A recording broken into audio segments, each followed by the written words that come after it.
Greetings, everyone. I am Dr. Mama Noni Davis, and today I wanted to uh, greet you. Happy Black History Month, and continue on this conversation that we've been having about literature. I am the owner and operator of St. C Academy, a school which I inherited from my parents, Mama Davis, and my father, Baba William E. Davis. We started the school in 1996, and this next week we will celebrate 28 years on the 23rd of our operation. And so we're very excited, and it's very coincidental that we started in Black History Month. That's the week that everything fell in place, and so we give thanks for that. Um, Last week, the week before last, I spoke with you about different books that we are reading with my students, the literature, and I focused on the African literature that we are working on presently. But one of the things I did want to do today was investigate some of or explore some of the books that I have used to try to form my African centered worldview. And so the days that the books that I have today are Let the Circle Be Unbroken by Marimba Ani. And this book was written around the same time we started our school. I think it was like, what, 1981 and 1997. And we started our school in 1996. And then Where Do We Go From Here by Dr. Martin Luther King Jr. Um, Multiplication is for White People, Raising Expectations for Other People's Children. And that's Lisa Delpit. And The Education of Black People by W.E.B. Du Bois. And so I would like to start with Marimba Ani's book. I might glance over the other two a bit, but Marimba Ani's book begins with a exploration of what the African worldview is. And one of the phrases that I like the most that she states here is the system and circumstances of slavery in New Europe, which she's referring to as America, sought to destroy African value, African self-image, and self-concept. The African universe was disrupted. It became dysfunctional as the sense of order that it offered dissolved. And so what we have to understand is that we're actually in a battle for our sense of self, our sense of understanding our worldview. And literally African Americans have had to reconstruct and develop through the diaspora a new value system, a new sense of self that holds fast or is strengthened by Africa, the African worldview, but we've had to because we lost language, we lost culture, we lost this sense of our own spirituality that we have had to try to remember, and our DNA memory of how can we um, uh, fortify our own selves. How do we engage our own selves and reestablish our own selves? And so with that understanding, the next thing we have to understand is um, what have we maintained that came from Africa. And so one of the things she said here is that Africans indigenize their surroundings in order to be able to function as a united people in a new world context by establishing a relationship with the land or the earth, and by invoking African spirituality and powers. And so we know that what we had to do was take the Christian spiritual system that we were which was impressed upon us, and we had to convert it to something that was an original spiritual system that was ours. And through this spirituality, we reestablished ourselves. And so it didn't matter what the people outside, the what the the social structure said about us. We had to redevelop our own governing structure. So what does this have to do with education? Well, we have to go back and establish that same system within our schools. One of the reasons why African segregated schools, even though they were ill-equipped and even though they were underfunded and had just poor resources, the resources of the teachers and their commitment to elevating elevating the students was what propelled our communities forward.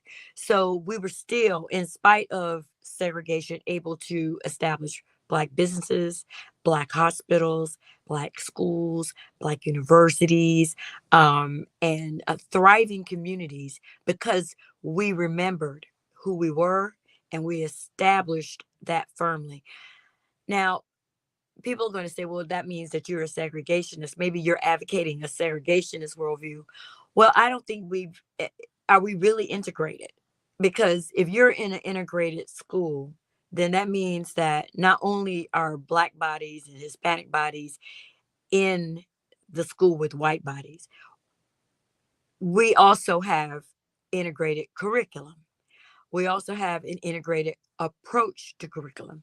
We also have an acknowledgement of African cultural values. And we have to admit that this is rarely present. It can be present in a Black public school, but we're often having to struggle to create that because of the system disallows it. We have to deal with testing. We have to uh, these numbers of you have to make these particular grades on the test, and if the children don't meet those standards, then they are considered to be failing, and the school is failing, and all of these things. And so they've set these parameters around what we can do with ease. And so for me, even though African American children are doing, some of them are doing well in the school system, of course, because you always have those who are going to make it. Unfortunately, we have I think it can be a substantial number who are not doing as well as they can and who are not encouraged to do or meet the expectation of excellence or greatness, or just happiness and comfort in themselves and in their abilities. So what we have to do is create a space where our children can excel, our children can find comfort in themselves, our children can feel safe, can feel free to express themselves, and be have a high expectation of academic achievement, and expectation. And we're not going to settle for you doing something when we operating at a lower level than you can. If you can, we want you to meet the expectation of what your highest possibility is. And so that's what we try to do here. Um, for Lisa Delpit, multiplications for white people, raising expectations for other people's children, is a clear example of what I was just saying. If there are people who have embraced some of the racist ideology out there, Black children can't learn, Black children are social misfits. They don't know how to have self-control. um, they don't have any in-depth understanding of information. They're not able to apply it, and we're going to lower expectation. And if you persevere and get through that, then you're an anomaly. You're not a person. You just happen to be able to get through, or maybe it was your parents that pushed you or whatever. Well, I contend that each and every child has the ability to do what they have been called to do in this space. And in African traditional spaces or spiritual spaces, there was an expectation, there was a great deal of celebration and uh and expectation of a child. There was a deliberateness of who is this child and what is this child's contribution to the community, and how are the elders supposed to create a space for that child to achieve their full potential. And so when we have, if that's your framework, then you don't are not looking at this child as a problem. You're looking at this child as a person with gifts and talents who are going to make the world better. And that's one of our things. Any display of a lack of self-discipline will not be tolerated, because I am being groomed for the leadership and service to the African community and the worldwide community. We expect you to be that. So there's none of this idea that you are here to be a drag on us. So we're expecting you to be the force that drives us and pushes us towards the future. And so this book, I'm trying to think, what did I have here? Um, I have some highlighted areas here. Um, let's see. Students need focused instructional strategies throughout their school years that are designed specifically for their cultural and academic backgrounds. And so a good teacher is not looking at where you came from only. We already know that, our children are coming from different uh, households, different social classes or whatever.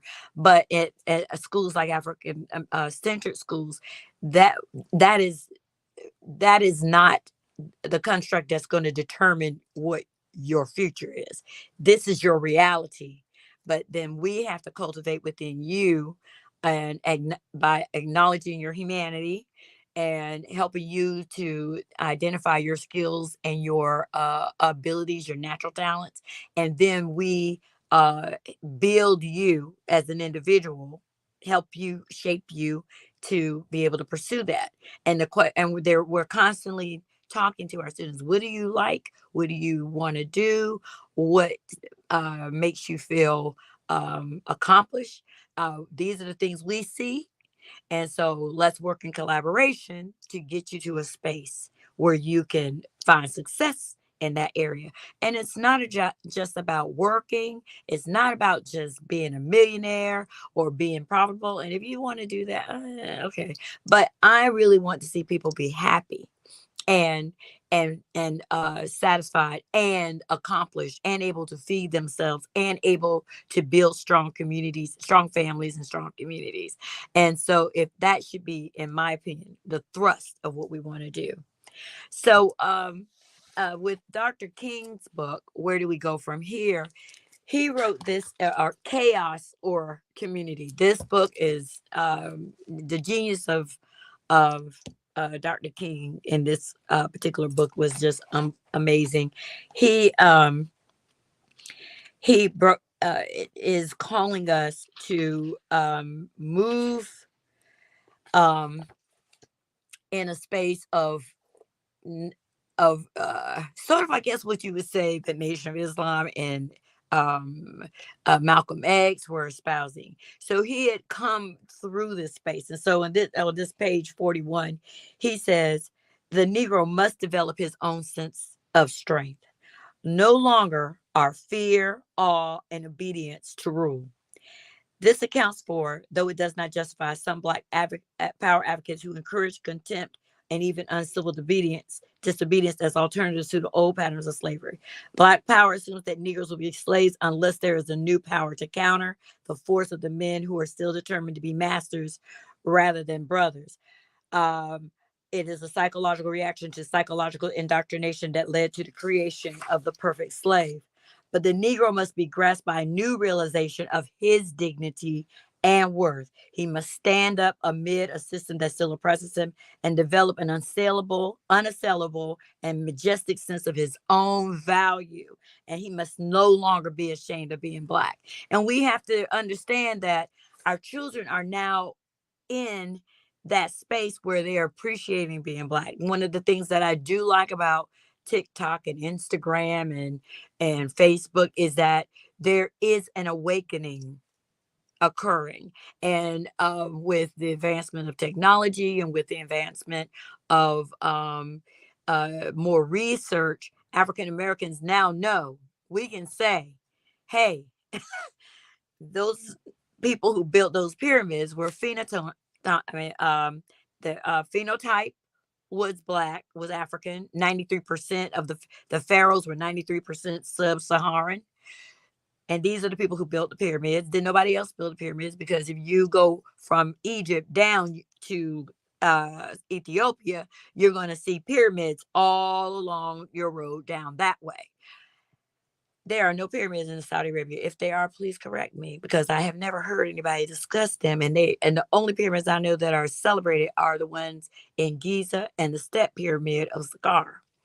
Um, and Africans built those. And if people have built them in their country, they would be located in their country. Then, not in Egypt. And anybody wants to argue with me, like I said, show me some proof of some pyramids um, in Asia that are celebrated to the same degree as the pyramids in Egypt. So, in my opinion, and according to the historical and archaeological record, these pyramids were built in the South, began in the South, and moves up to the North. So what we have to do is understand, if our ancestors were able to create these things, and it's not just in Kemet, the Adams calendar down in the southern part of Central Africa. We have the Great Wall of Benin. We got the Great Wall of Zimbabwe. We got the great city of the Benin Wall. We have all of this archaeology. We also have plenty of science and technology. And iron smelting was about 9,000 years ago. We were melting rocks and turning them into iron and tools, and that we could use, and which demonstrated an understanding of um, uh, chemistry, an understanding of heat transfer, condensation, not condensation, but convection currents, and all manner of scientific analysis in order to melt a rock, change it into change the state of matter, and then watch this thing reconstitute. You had to know about polarity, all of these things in order to work with these metals. So this is our legacy. And these are the things that we need to make sure that we're imparting to our children so that they would see, oh, I'm building on a legacy versus I'm having to start a new path, which is why I like the idea of let the circle be unbroken. We have to make sure that we're continue this cycle of re-engaging our students. Too often, I think we're looking at Dr. King. We do not know we have not read his books. And so we are allowing the social structure to tell us who this man was. We need to go back and revisit these people so we can understand what did they say. And also so we can say, okay, this is what they did. Now, how do we build on what they did as we continue to pursue our freedom in this country? The last one I want to speak on is The Education of Black People by W.E.B. Du Bois. This book has really moved me because with both of these authors, we are seeing that we're literally facing the same challenges today as we did before. And so um, Dr. With Dr. Du Bois, his the focus of this book is he goes and he has several speeches that he has written to present to Fisk University and other HBCUs. And of course, this is written, I think, the first speech was in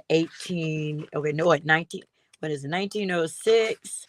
And then the next one I mean, 1906 to 1960 are these critiques that he has written. One of the things is that he promotes in this book is the Negro school is for the Negro. We are not supposed to become carbon copies of European based institutions. We have to be um, uniquely African with the focus of the unique issues that are facing African Americans. And so for example, we know that Black women are having high maternity rates, maternity death rates. Our children are not always surviving these pregnancies. And so when we're talking to our children about the medical field, we need to be addressing that issue. When we're talking to our students about the medical field, we need to be saying, hey, we got issues with sickle cell anemia. We have epigenetic stuff going on, stress from all these years of in this country under this white supreme stupid system, and it has affected our DNA. That we need to, if we're going to talk to our kids about science, then we need to have a conversation about how are we going to deal with this climate change? How are African American communities right now being affected by these environmental disasters? And what do we need to do to address these issues? So our science and our education should not be oriented around the needs of European people. Now, they always benefit from our science. Um, Dr. Daniel Hale Williams was the first person to conduct a successful open heart surgery, and everybody benefited. So it's not that I'm excluding other groups, but our focus needs to be on our needs and our space. And so in the African centered school, this is what we're doing. What are our children's challenges? Um, we know that, that we have our our communication skills, our linguistic patterns at our house, and we have our linguistic patterns that we are supposed to use in when we go out in public. We're not going to disparage your conversations at home. We're going to say, yep, that's what we're doing. But guess what else? This is what you have to learn in order to move through these spaces. And we need you to be able to move through these spaces because you got to come back and help our community.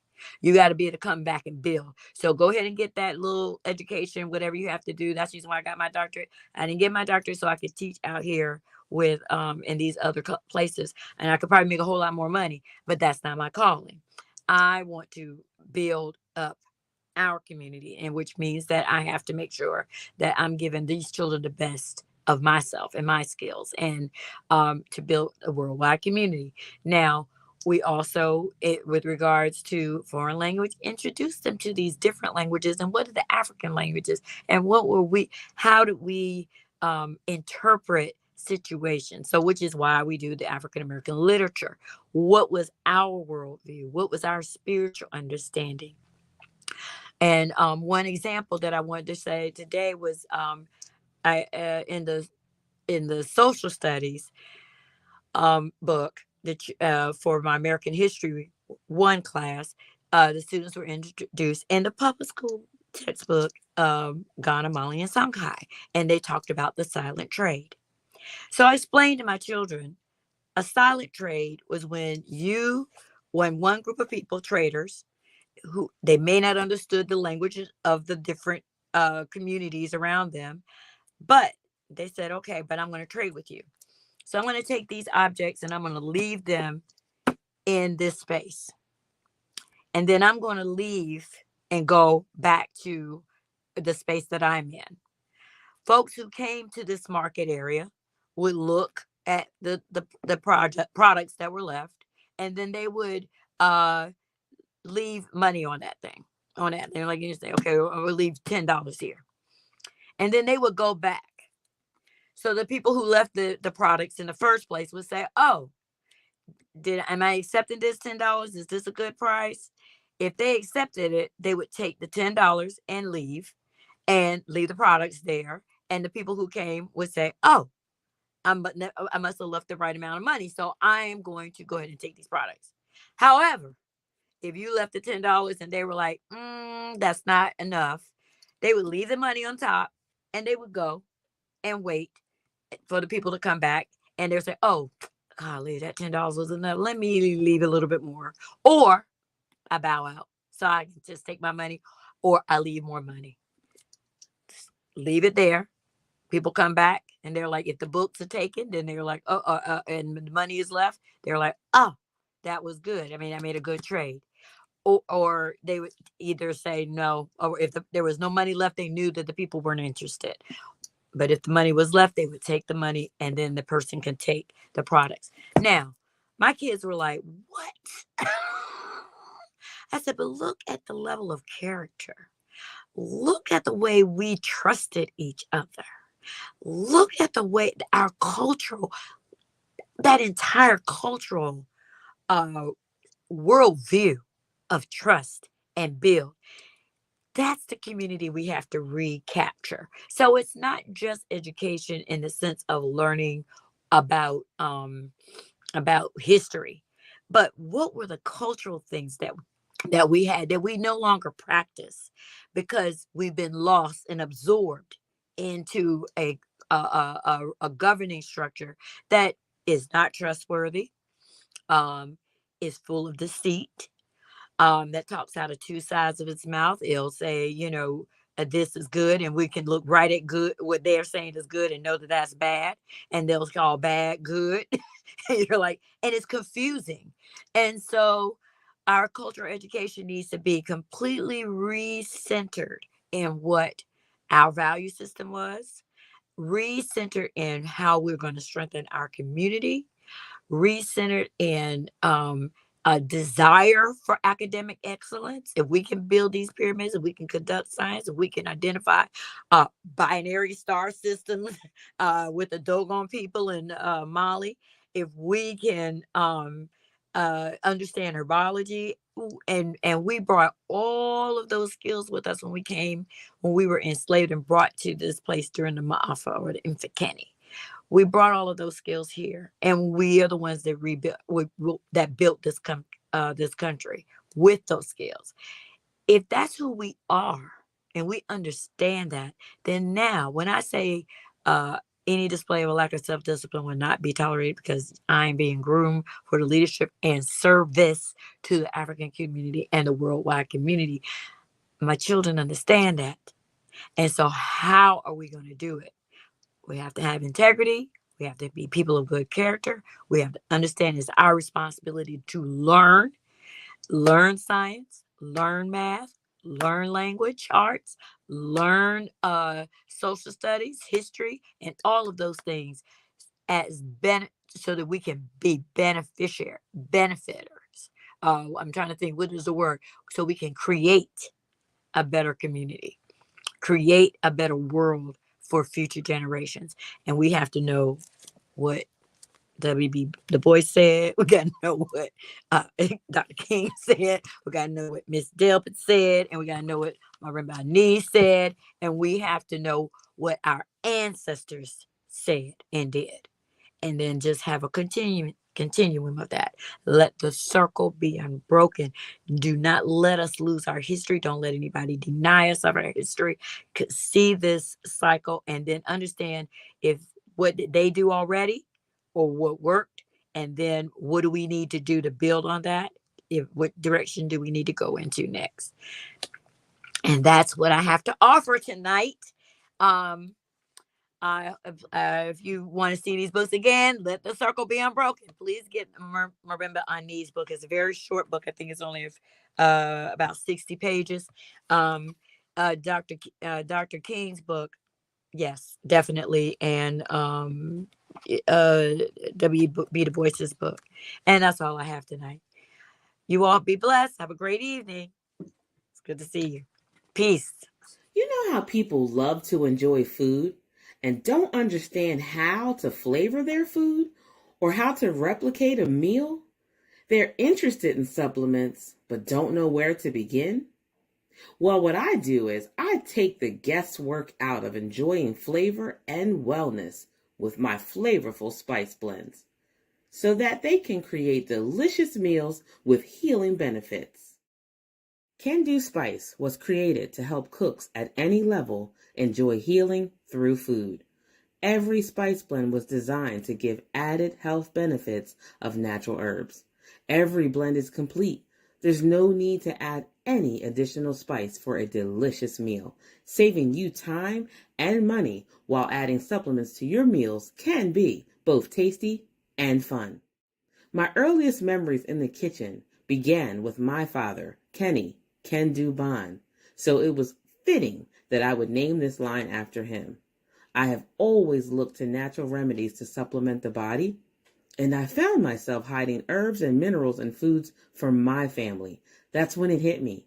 Everyone needs Can-Do Spice. Everyone should be having this.